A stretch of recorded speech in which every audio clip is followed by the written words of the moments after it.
What do Vikings, Napoleon, and carrots have in common? They are all victims of historical myths that the whole world has come to believe. Some myths were created by propaganda, others by talented con artists. Still others are simply misunderstandings, repeated a million times over. History loves a good story, a vivid legend, a dramatic twist. And if reality turns out to be more boring, history simply invents a new version.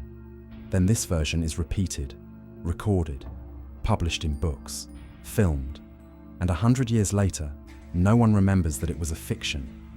Today we'll expose 33 of the most enduring deceptions in human history, from horned helmets to royal sayings, from military secrets to scientific forgeries, from medieval legends to 20th century financial scams. Get ready to discover how many facts you thought were absolute truth are actually clever lies. Documents, archaeology, and science have long proven otherwise, but myths have proven stronger. Until now. 33 facts, 33 revelations, 33 moments when you say, it can't be, it can, and now you'll see for yourself. Fact number 1. Pause. Christopher Columbus never proved that the Earth was round. Moreover, he didn't even need to prove it. Because by the end of the 15th century, educated people had already known about it for 1500 years. Ancient scholars calculated the Earth's shape as early as the 6th century BC. Pythagoras hypothesized. Aristotle proved it through observation. Eratosthenes even measured the planet's circumference in the 3rd century BC and was off by only 2%. Medieval scholars, philosophers, astronomers, and cartographers all knew perfectly well that the Earth was round. So where did the flat Earth myth come from? It was invented by the American writer Washington Irving in 1828. In his biography of Columbus, Irving depicted a dramatic scene.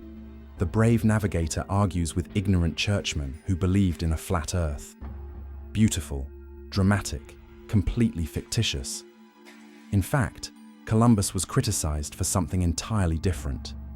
He miscalculated the distance to Asia. He believed that the distance from Europe to India was 10,000 kilometers. The royal court's experts knew the correct figure, 25,000, and they were right. Columbus was wrong. He was saved only by the fact that America happened to be on his way.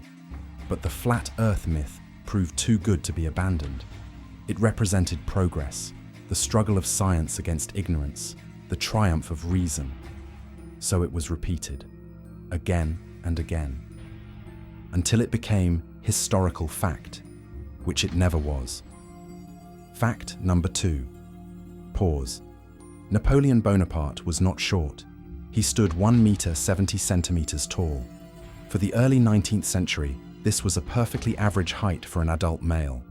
Among Frenchmen of the time, he was not distinguished by either his short stature or his height. Where did the nickname Little Corporal come from? It was an endearing term of address used by soldiers to address their commander. Not a mockery of his height, but an expression of closeness. Napoleon was proud of this nickname. It showed his connection to the army. The true legend of Little Napoleon was created by the British. During the wars with France, British propaganda portrayed the emperor as a diminutive man with enormous ambitions. Cartoonists drew him alongside tall British officers. Pamphlets ridiculed the short man who imagined himself a giant. The difference in measurement systems added to the confusion. The French foot was longer than the English one. When a doctor recorded Napoleon's height as 5 feet 2 inches in the French system, the English read it in their own and got 1 meter 57 centimeters. A 13 centimeter error became a historical fact. Napoleon died in 1821. But the myth outlived him by 2 centuries. A psychological term even emerged, the Napoleon complex, describing the aggressive behavior of short men. The complex is named after a man who wasn't short at all. The irony of history. Fact number 3. Pause. Vikings never wore horned helmets. Never. Not in battle, not in peacetime, not even on ceremonial occasions. In all the years of archaeological excavations, not a single, I repeat, not a single, horned helmet from the Viking Age has been found. Moreover, such a helmet would have been mortally dangerous for the wearer. The horns would have created grappling points for the enemy. In hand-to-hand combat, an enemy could grab a horn, yank it, and break the warrior's neck. The Vikings were cruel, but not stupid. They wore practical conical or hemispherical helmets, without any decoration. So where did the horned Viking image come from? It was created by costume designer Carl Emil Doppler for Richard Wagner's opera Der Ring der Nibelungen. The premiere took place in 1876. Doppler wanted the costumes to be striking, theatrical, and memorable. He added horns. The audience was delighted. The image was then picked up by artists, illustrators, and writers. By the early 20th century, horned helmets had become an integral part of the Viking image. Hollywood cemented the stereotype. Thousands of films, cartoons, and comics, millions of toys, party costumes, and sports team logos. Archaeologists and historians have been trying to correct this error for decades. They explain, show real finds, publish research, but horned helmets have proven stronger than science because they look cool, and reality is a bit boring. Fact number 4. Pause. Marie Antoinette never said, "Let them eat cake." This phrase is not recorded in any document of her era, not in letters, not in the memoirs of contemporaries, not in the records of the Queen's trial. Nowhere. The phrase appeared decades after the execution of Marie Antoinette. It was specifically attributed to the Queen to demonstrate the monarchy's disconnect from the people. The image of a frivolous queen, unaware of the hunger of the common people, was ideal for revolutionary propaganda. Even after the revolution ended, the image remained. Moreover, a similar phrase existed even before Marie Antoinette was born. In his book, Confessions, written in 1767, the philosopher Jean-Jacques Rousseau recounts the story of a great princess who, when told of a bread shortage, responded, "Let them eat brioche." Marie Antoinette was born in 1755. When Rousseau wrote the text, she was 12 years old and had not yet arrived in France. History worked as the perfect weapon. It was simple, memorable, and evoked emotion. It exposed the entire rot of the old regime in a single sentence. The truth was of no interest to anyone. Myth was more effective. Marie Antoinette died by the guillotine on October 21, 1793. She was 37 years old.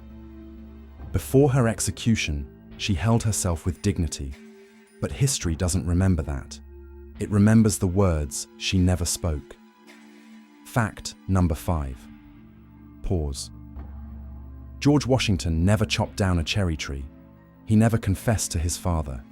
He never uttered the famous phrase, "I cannot tell a lie." The entire story is made up, from the first word to the last. The author of the legend is the itinerant preacher Mason Locke Weems, who wrote a biography of Washington in 1800. The first US president had died a year earlier. The country needed a hero, a role model, a symbol of honesty and nobility for the young nation. Weems gave the country just such a hero. Little George with a hatchet, a felled tree, a stern father. A boy can't lie, even knowing he'll be punished. The father forgives his son, admiring his honesty. The moral is clear even to a child. The story is perfect for textbooks. There was just one problem. None of this happened. Weems made up the story to boost sales, and it sold remarkably well. It went through dozens of editions. It became a staple of the school curriculum. Millions of children learned the legend of honest Washington and the cherry tree. The irony of history is merciless. The legend about the importance of telling the truth is itself a lie. The cautionary tale of honesty is entirely fictitious. Washington became a symbol of truthfulness thanks to someone else's fantasy, and this fantasy proved more powerful than any documents or facts. Fact number 6. The Salem witches weren't burned at the stake, not a single one. Of the 20 people executed during the Salem witch trials of 1692, 19 were hanged. 1 was stoned to death, but no one was burned. Witch burning was common in Europe, especially in Germany and France in the 16th and 17th centuries. There, bonfires were indeed blazing. But in the English colonies of North America, the gallows was preferred. It was the standard method of execution for most crimes of the time. Where did the image of the Salem witches burning at the stake come from? From a fusion of various historical events. Films, books, and illustrations combined the European practice of witch burnings with the American history of Salem. The result is a vivid, dramatic, and memorable image, completely historically inaccurate. The real history of Salem is horrific enough without the bonfires. Over several months of mass hysteria, more than 150 people were arrested. 20 were executed. 5 died in prison awaiting trial. The victims were men and women of varying ages and social statuses. It all began with the accusations of a few teenage girls. It ended in tragedy for the entire town.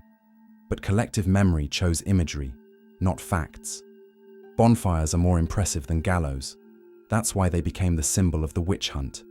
Reality proved insufficiently visual for the mass consciousness.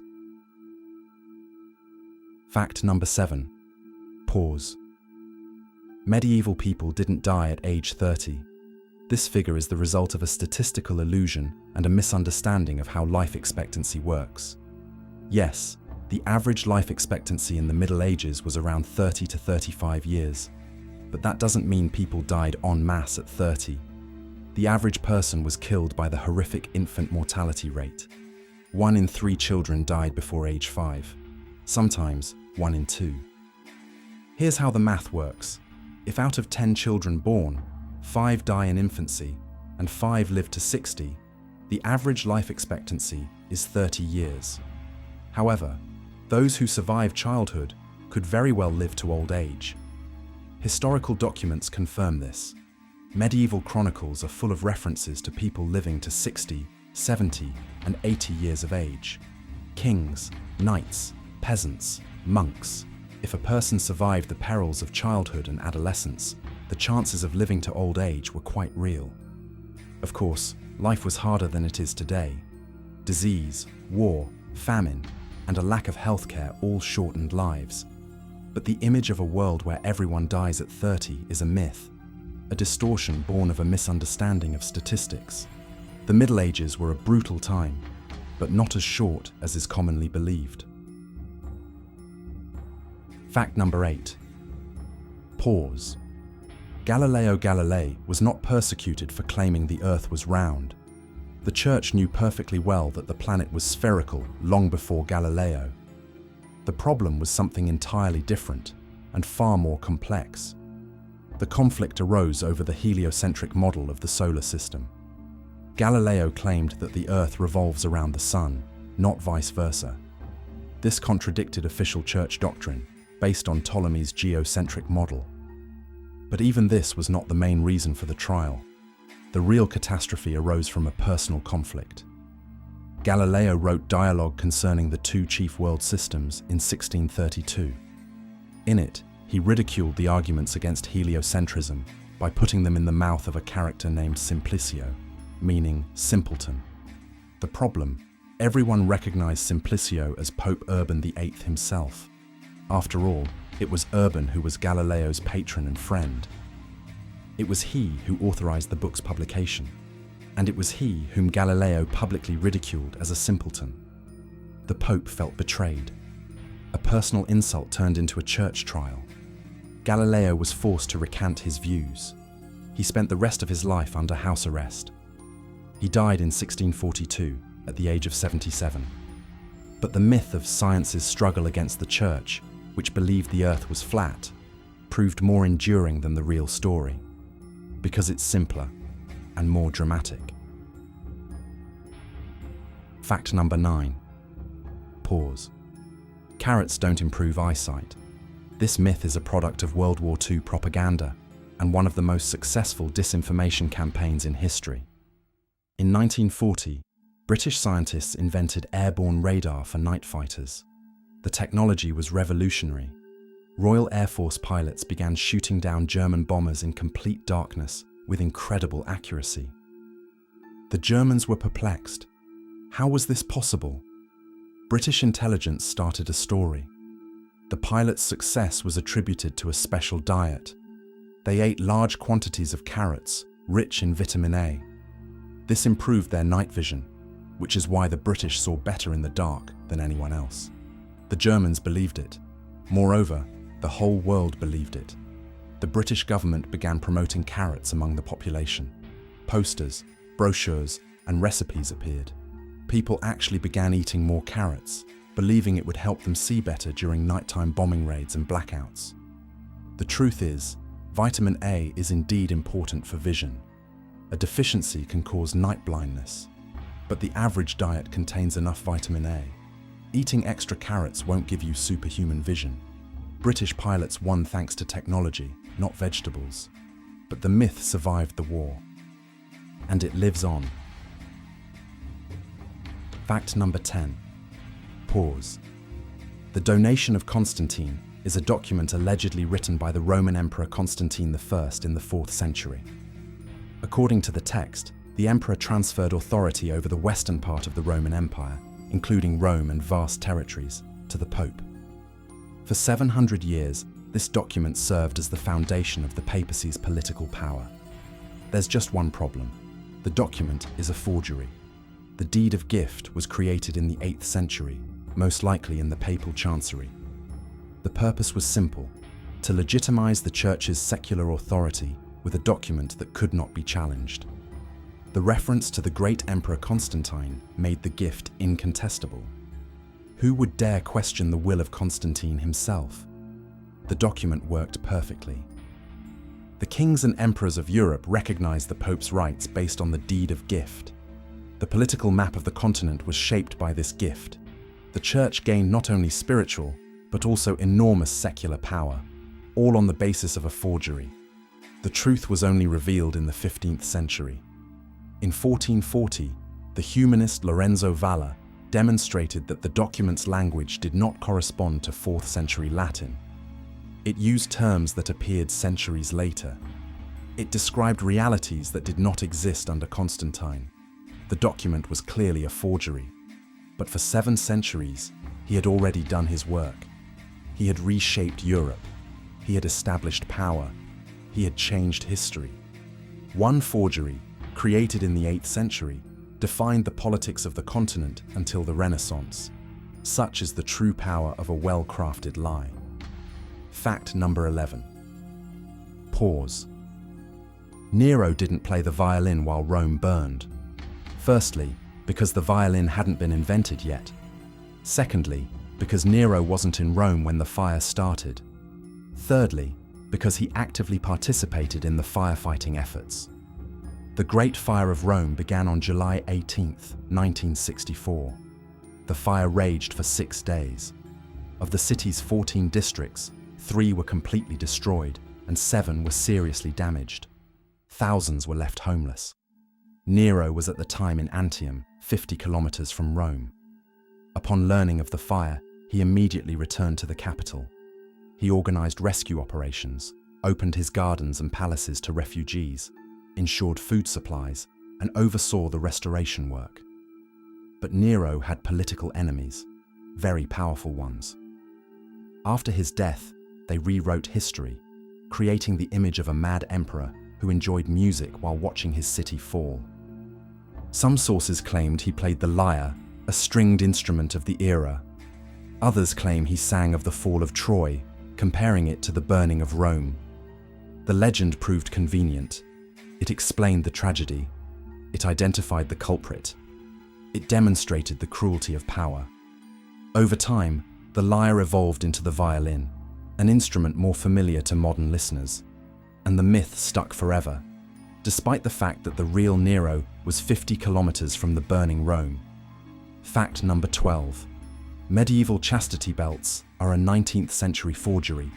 Most medieval belts on display in museums were created during the Victorian era, specifically for collections, to demonstrate how barbaric the Middle Ages were. The idea is simple and dramatic. A knight, leaving on a crusade, locks his wife in a metal belt. He takes the key with him. Years of separation. The impossibility of betrayal. Cruelty disguised as fidelity. The perfect story for 19th century romantics who loved the dark Middle Ages. The problem is that wearing such a device is physically impossible. A metal belt on the body for weeks or months would cause infections, ulcers, and blood poisoning. The woman would simply die within a short time. Medieval people, despite the cruelty of the era, understood basic physiology. There are some references to devices similar to chastity belts, but these were either short-term punishments or protection from rape in dangerous situations, never devices that lasted for months or years. The Victorians created the myth of the Dark Ages to make their own era seem enlightened. Chastity belts fit this picture perfectly. Collectors commissioned fakes. Craftsmen created them, sometimes artificially aging the metal. Museums bought the exhibits. And the myth became part of history, which never happened. Fact number 13. Pause. The Great Irish Famine of 1845 to 1850 wasn't just a famine. It was genocide disguised as a natural disaster. Yes, the potato crop was ruined by a plant disease. Potatoes were the staple food of Irish farmers. But the problem wasn't the crop failure. The problem was what happened next. While 1 million Irish people were starving to death, Ireland exported vast quantities of food to Britain. Grain, meat, butter, eggs, all of it was shipped out of the country under the armed protection of British troops. Ireland produced enough food to feed its population twice over. But this food belonged to English landowners, and they continued to export it. The British government refused to provide large-scale aid. It opened several workhouses with minimal rations and organized public works for pennies. But it forbade closing ports to food exports. The economy proved more important than lives.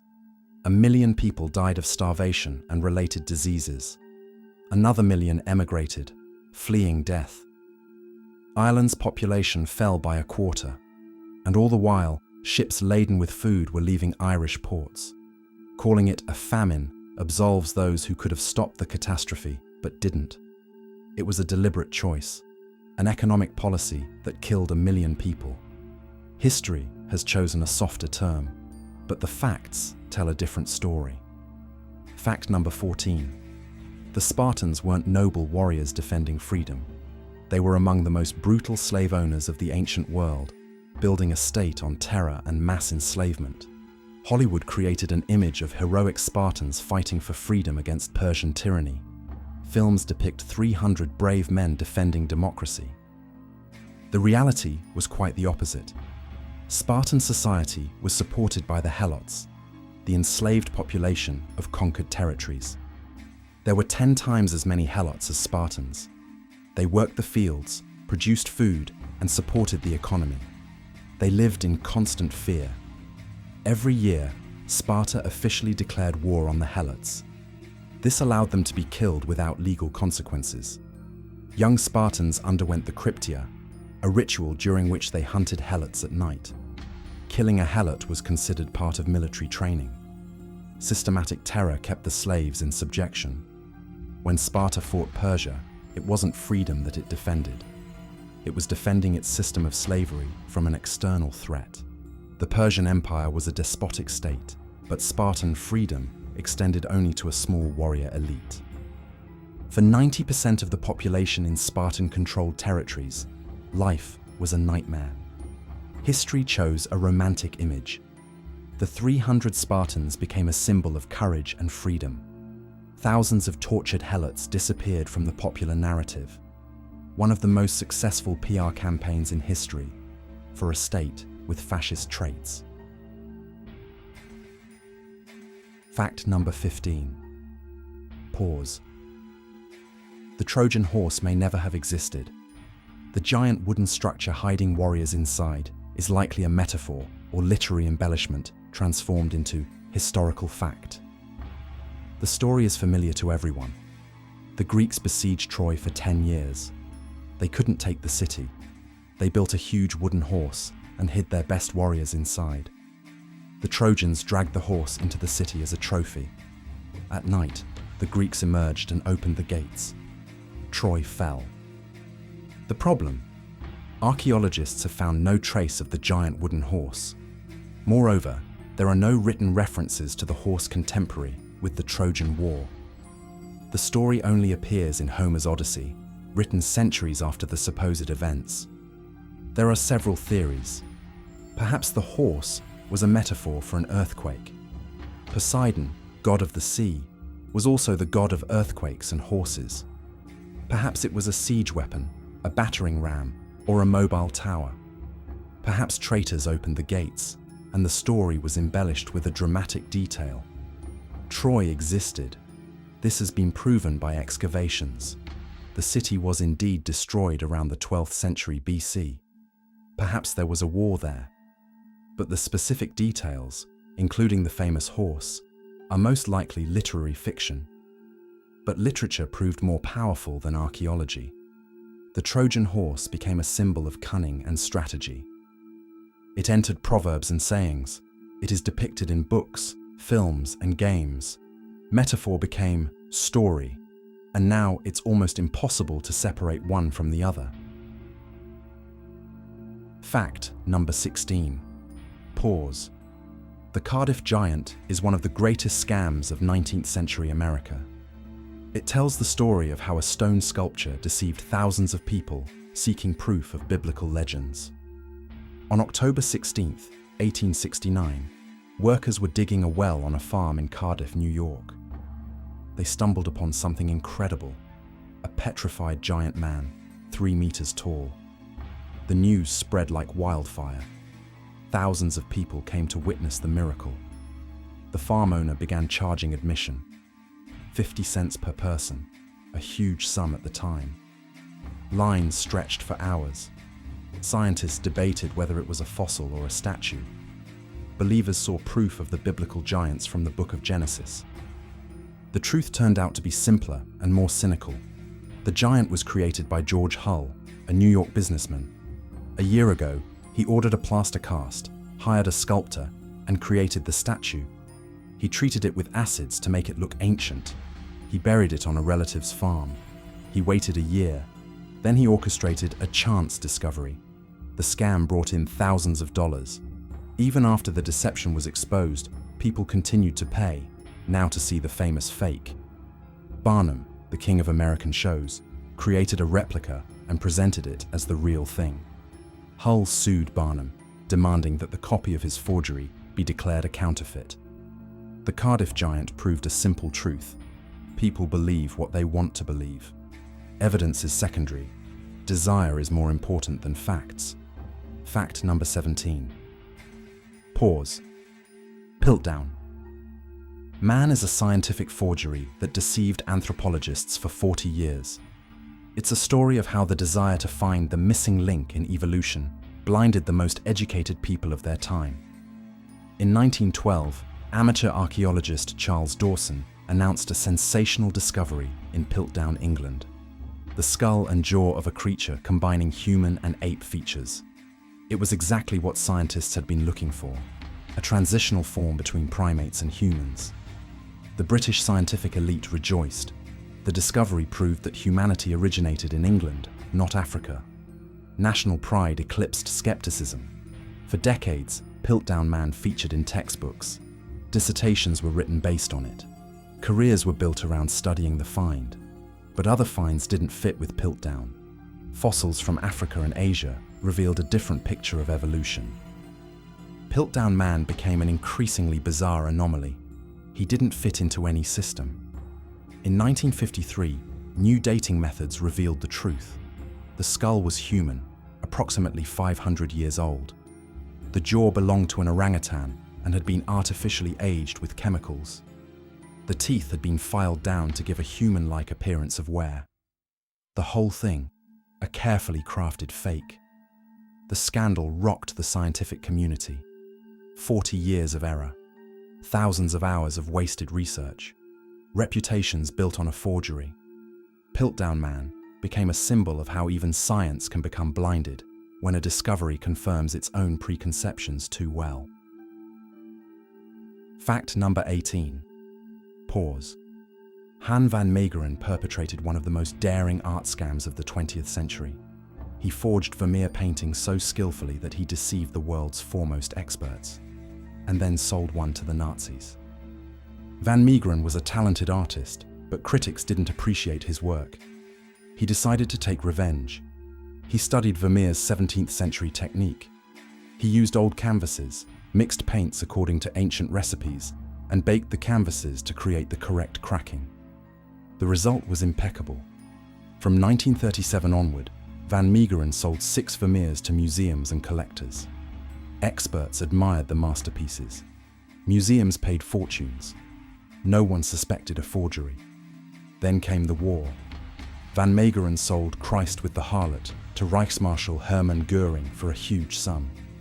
After the war, Dutch authorities arrested the artist for collaboration and selling national treasures to the enemy. The punishment was death.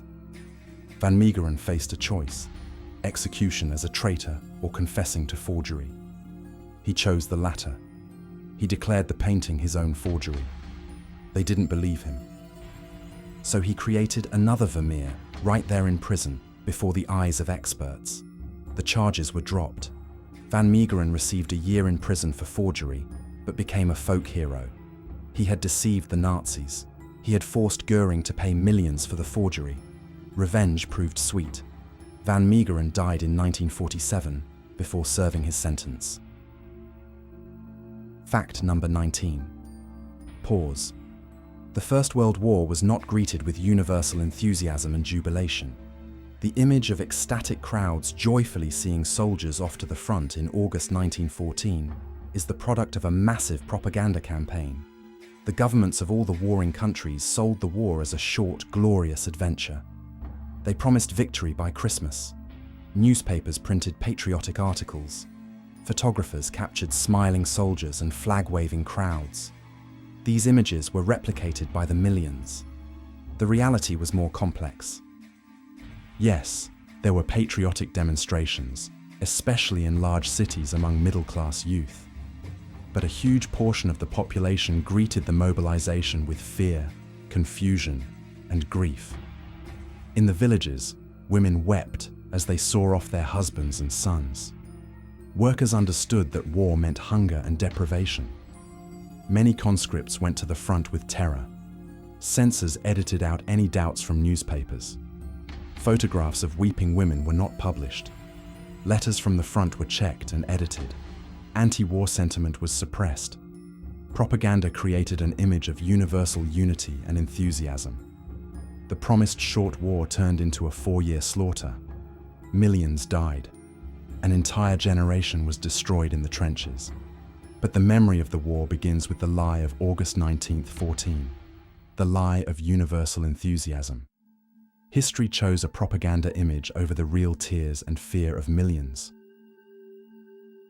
Fact number 20. Pause. Elizabeth I was not a virgin queen for ideological or religious reasons. The image of the eternal virgin was a carefully constructed political tool created to consolidate power.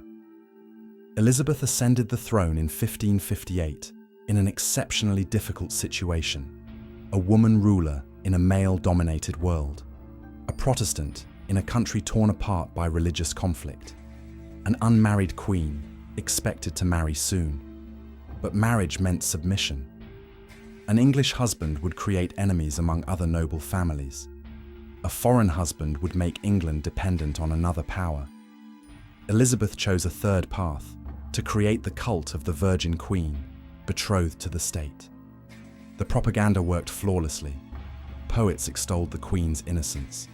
Artists depicted her in white, a symbol of purity. Courtiers compared Elizabeth to the Virgin Mary.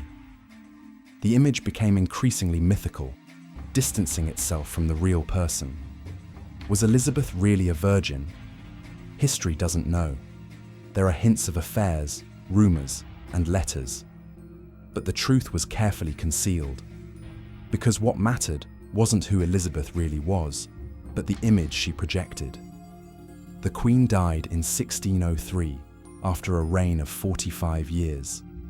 The myth outlived her for centuries. The Virgin Queen became a historical fact, though in reality it was a political strategy. Fact number 21. Pause.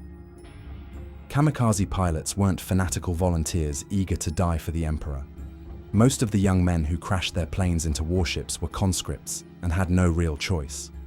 Japanese propaganda created an image of heroes consciously choosing death. Farewell letters were published in newspapers. Departure ceremonies were filmed. Pilots smiled, waved flags, and shouted patriotic slogans.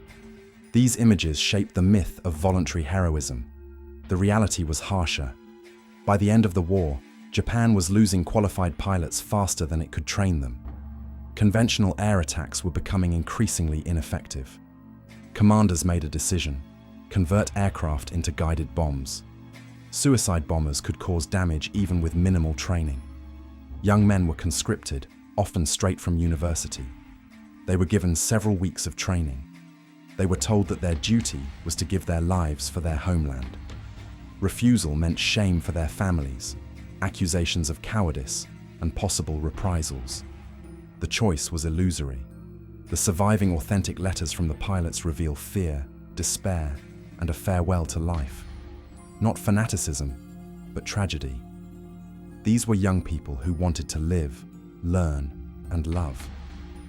But the state decided otherwise. The myth of heroic volunteers survived the war. It's more convenient than the truth. The truth speaks of a state sending children to certain death. The myth speaks of a noble sacrifice. History chose the myth. Fact number 22. For centuries, Genghis Khan and the Mongol Empire were portrayed solely as destroyers and barbarians. Western historiography created an image of savage hordes sweeping away civilization. The organizational and administrative achievements of the Mongols were systematically ignored. The Mongol conquest was brutal, that's a fact. Cities were destroyed. Populations were slaughtered when they resisted. The Mongol military machine struck terror from China to Eastern Europe. But that was only one side of the story. The Mongol Empire created the first transcontinental postal system. The Yamskaya service delivered messages thousands of kilometers faster than any European system of the time. Trade flourished along the Silk Road under Mongol protection. Merchants from various countries gained secure travel. The Mongols practiced religious tolerance, a rarity for the 13th century. Christians, Muslims, Buddhists, and Taoists freely practiced their faiths. Genghis Khan prohibited religious persecution. The empire utilized talents of all backgrounds: Chinese engineers, Persian administrators, European artisans. But Europe saw the Mongols only as a threat. The wild hordes of the East became a convenient image of the enemy. This image was reinforced over centuries. Their achievements were ignored. Organizational genius was transformed into mere military force. Only modern research has begun to piece together the full picture. The Mongol Empire was a complex administrative system, not simply a horde of destroyers. But the old myth persists. Genghis Khan remains a barbarian, not a statesman, in the popular imagination. Fact number 23. Pause. The Hitler Diaries is one of the most notorious newspaper hoaxes of the 20th century. It tells the story of how the desire for sensation blinded experienced journalists and experts. In April 1983, the German magazine Stern announced a sensational discovery. Adolf Hitler's personal diaries had been discovered. 60 volumes, covering the period from 1932 to 1945. The magazine paid 9 million marks for the exclusive rights. The world's media exploded. Historians demanded access. Publications around the world were preparing for publication. The Times of London bought the rights to British territories. Newsweek bought the rights to America. Everything was ready for the greatest historical publication of the century. Experts examined the diaries.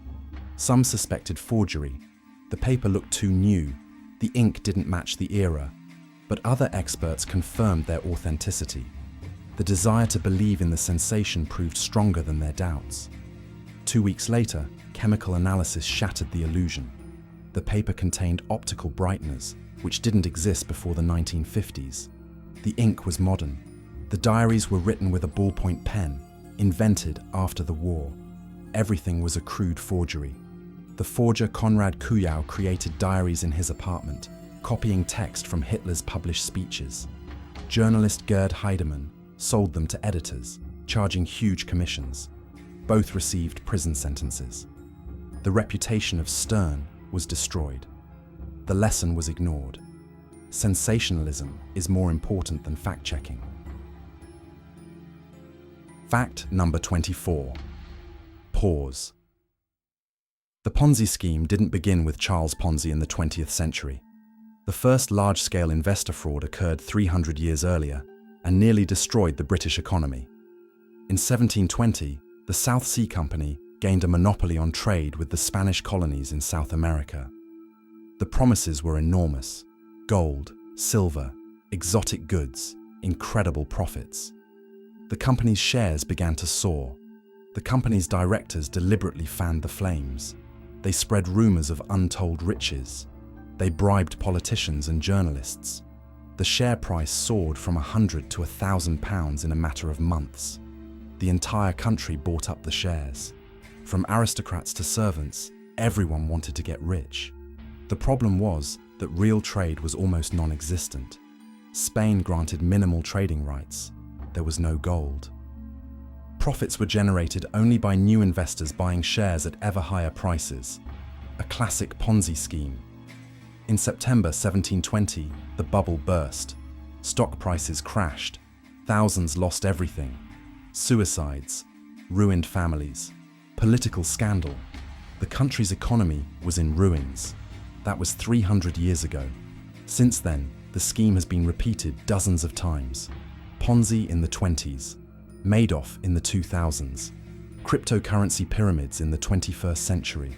The names and technologies change, the essence remains the same, and people continue to believe that this time everything will be different. Fact number 25. Pause. The United States of America hasn't always been a democracy in the modern sense. Much of the country's history included systemic discrimination, depriving millions of citizens of basic rights. At the country's founding, only white male property owners could vote. This was a tiny fraction of the population.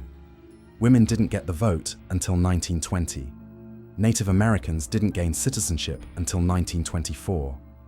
African Americans formally became citizens after the Civil War, but they didn't gain real rights until much later.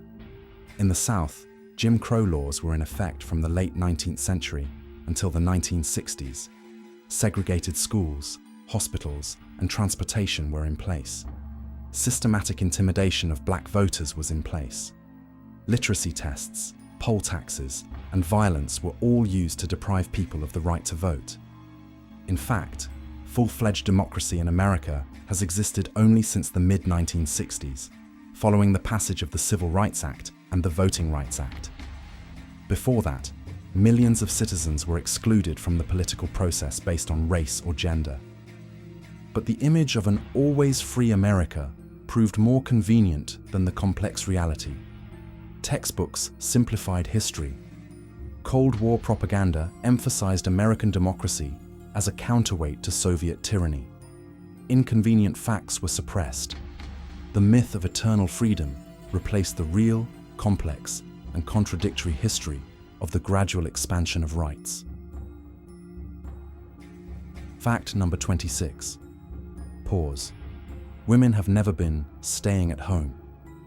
The myth of the housewife as a historical norm is a distortion of reality based on the 20th century middle-class ideal. Throughout history, the vast majority of the population was poor. Families survived only if everyone worked: men, women, and children. Women toiled in the fields, markets, workshops, and served in the homes of the wealthy. They raised children, cooked, and cleaned, all while working to keep their families from starving. The Industrial Revolution didn't change this picture. Women worked in factories and plants, often for less pay than men, in more dangerous conditions.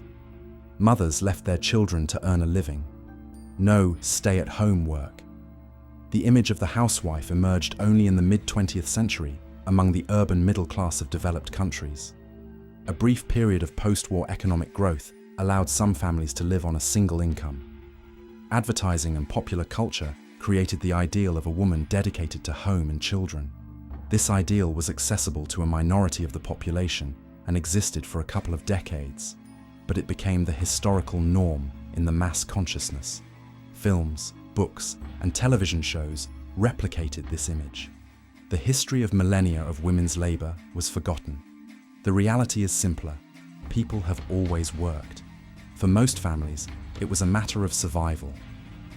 The myth of the housewife isn't history. It's a brief episode in the life of a small part of the population during a certain period of time.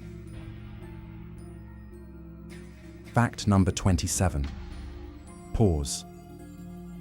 Catherine of Aragon didn't fail to bear Henry VIII a male heir. She bore him at least 3 sons. All died in infancy. But history has rewritten the facts to justify the king's actions. Catherine and Henry married in 1509. Their first pregnancy ended in a stillborn baby girl. In 1511, a son, Prince Henry, was born. The country rejoiced. An heir had been born. The boy died 52 days later. Then there were more pregnancies, miscarriages, another son, who lived for a few weeks, another stillborn. In 1516, Maria was born, the only child to survive to adulthood. Henry decided to get rid of Catherine. He needed a new wife who would bear him a healthy son. He declared the marriage invalid. The reason? Catherine was the widow of his older brother, and such a marriage was allegedly contrary to church law. But the propaganda went further. They began to say that Catherine failed to give the king a son. This made it sound as if she had never borne boys. The deceased infants gradually disappeared from the historical narrative. Only her daughter Maria remained. This made it possible to justify the divorce.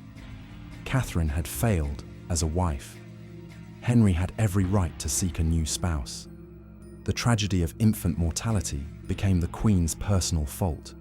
History served politics, not truth. Fact number 28. Pause. Samurai never disdained firearms as dishonorable. They actively and effectively used rifles and cannons. The image of a warrior considering the sword the only worthy weapon is a modern romanticization. The Portuguese brought the first guns to Japan in 1543. Japanese gunsmiths immediately began copying and improving them. Within 50 years, Japan was producing more firearms than any European country. The samurai quickly realized the advantages. Oda Nobunaga, one of the greatest military leaders, created specialized rifle units. At the Battle of Nagashino in 1575, his 3,000 arquebusiers destroyed the legendary Takeda clan cavalry. Firearms transformed Japanese military tactics. The sword was important as a status symbol, a ceremonial object, and a weapon of last resort. But in real combat, samurai used bows, spears, halberds, and guns. They chose whichever was most effective. Where did this myth come from? From the Edo period, when Japan isolated itself from the world and established peace for 250 years. Without war, the samurai became a ceremonial elite. The sword became a symbol of their identity. This image was later romanticized in literature and cinema. Hollywood and popular culture have perpetuated the stereotype: the noble samurai with a sword versus lowly enemies with guns. Real samurai would laugh. They always chose victory over abstract honor. And if victory required a gun, they took a gun. Fact number 29. Pause. Gladiatorial combat in ancient Rome didn't always end in death. The Hollywood image of constant carnage, where every duel ends in death, radically distorts reality. Gladiators were valuable assets. Their acquisition, training, upkeep, and medical care cost enormous sums. The owners of gladiatorial schools invested fortunes. Killing a gladiator in every fight was economically absurd, like burning a sports car after every race. Research shows that the mortality rate in gladiatorial combat was around 10 to 20%. Yes, that's high by today's standards, but it's far from the 100% carnage depicted in films. Most fights ended with one fighter either wounded or with a clear advantage. The crowd might demand death, but the final decision rested with the organizer of the games. Killing a popular gladiator would anger the public, who had grown accustomed to their favorite fighter. It was more cost-effective to keep him alive for future performances. Gladiators were celebrities. Popular fighters attracted fans, endorsed products, and received prizes and gifts. Some earned enough to buy their freedom.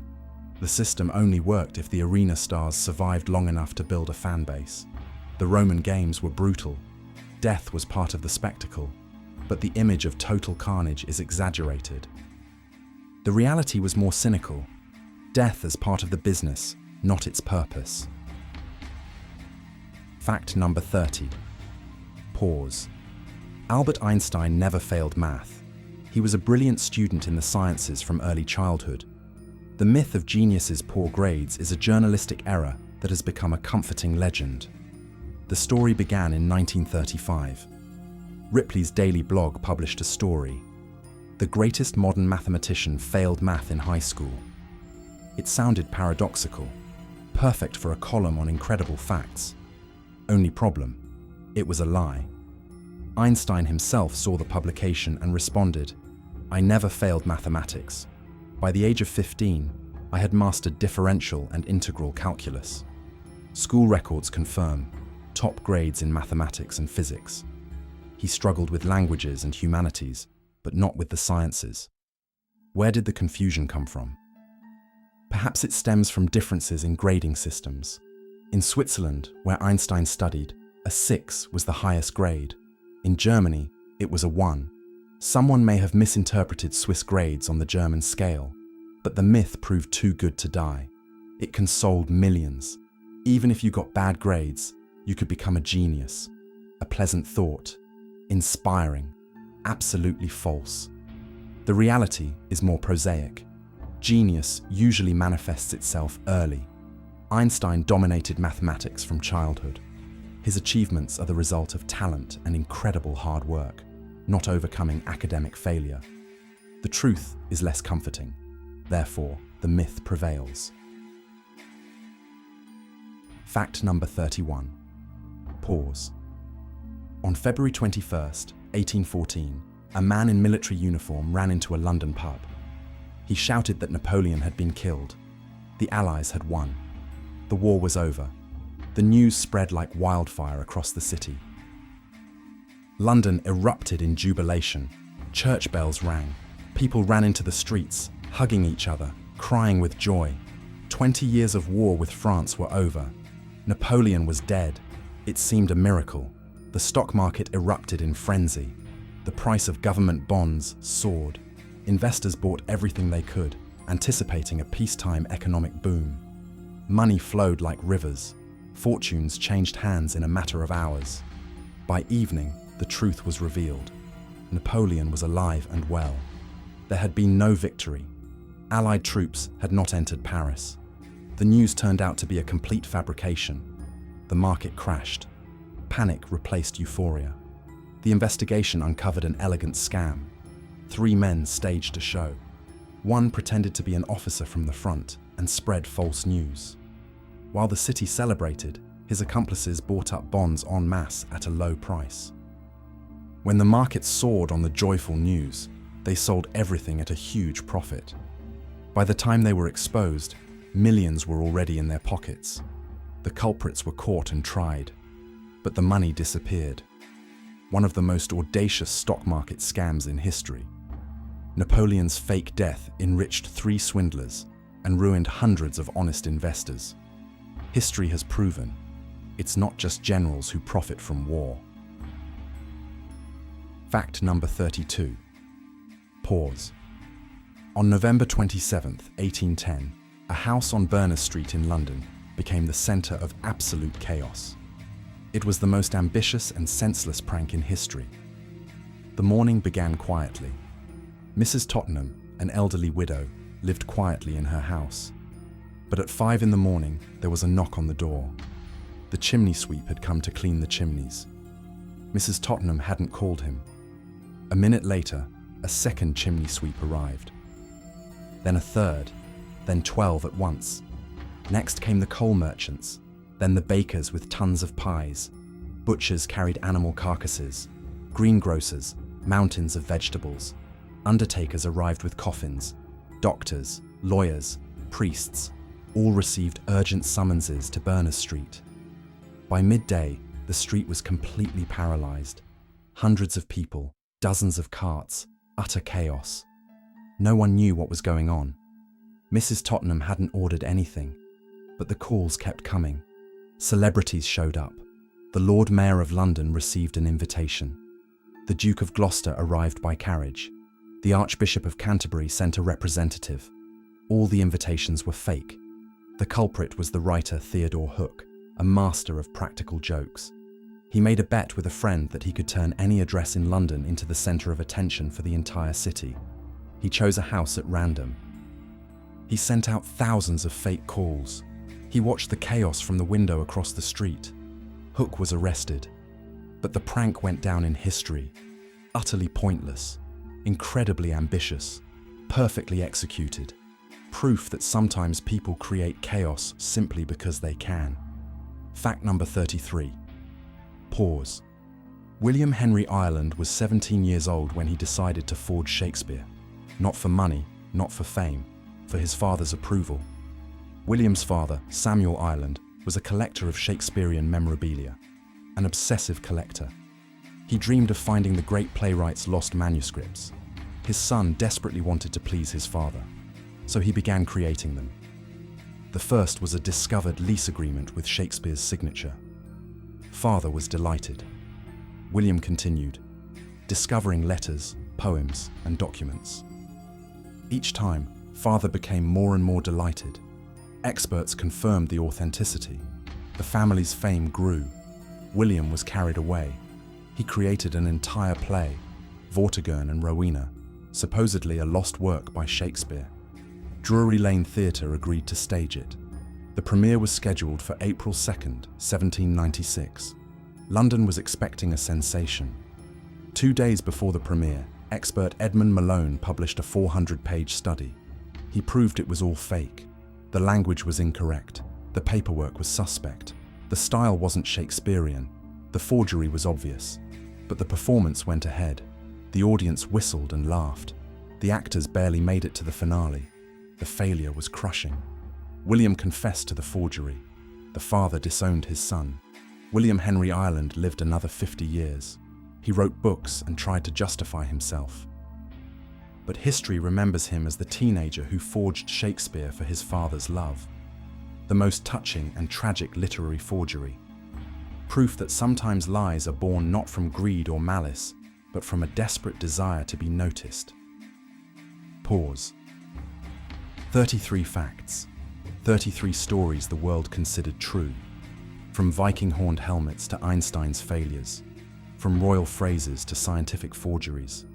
From war propaganda to stock market scams. Every era created its own lies. Every generation believed them. Vikings never wore horns. Napoleon wasn't short. Marie Antoinette didn't talk about cakes. Columbus didn't prove the earth was round. Carrots don't improve eyesight.